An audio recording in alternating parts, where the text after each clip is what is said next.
டே 5ஓட question என்ன அப்படின்னு பார்த்தீங்கன்னா, மனதில் இருக்கும் ஏக்கம் என்ன? அதாவது எல்லாருக்குமே ஒரு ஒரு ஏக்கம் இருக்கும். ஒரு ஆசை கனவுகள் எப்படி ஒவ்வொருத்தருக்கும் இருக்கோ, அதுபோல் சில விஷயத்துக்காக நம்ம ஏங்கியிருப்போம். சில விஷயங்கள் நம்ம அந்த ஏக்கத்தில நம்ம வாழ்ந்துக்கிட்டே இருப்போம். அப்படிப்பட்ட உங்கள் மனசில் இருக்கிற ஏக்கம் என்ன? அப்படிங்கிறது தான் இன்னைக்கான கொஷின்ஸ். எனக்கு என்ன ஏக்கம் அப்படின்னு பார்த்தீங்கன்னா, எனக்கு லவ் மேரேஜ்ன்னு ஆல்ரெடி சொல்லியிருப்பேன். ஸோ எனக்கு 2 பாப்பா இருக்காங்க.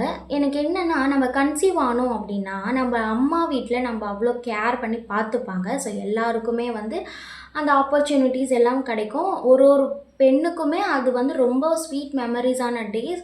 ஏன்னா அந்த பொண்ணை அவ்வளோ ரொம்ப கேர் பண்ணி பார்த்துப்பாங்க. என்ன பிடிக்கும், பிடிக்காது, அவங்களுக்கு பிடிச்ச விஷயம் எல்லாமே பார்த்து பார்த்து செய்வாங்க.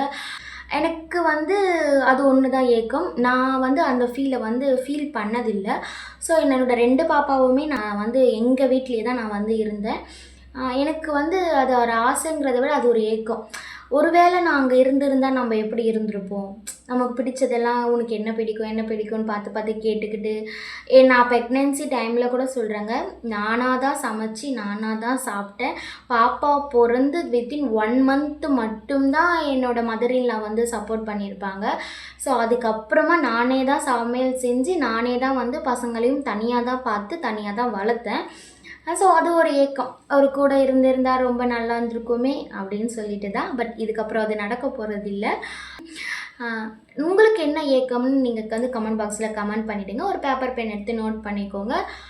எண்ட் ஆஃப் த டே நமக்கு கண்டிப்பாக யூஸ் ஆகும். உங்கள் ஃபோனில் நோட்டுன்னு சொல்லி ஒரு ஆப் இருக்கும். அதில் கூட நோட் பண்ணி வச்சுக்கோங்க. Thank you so much. Thanks for வாட்சிங்.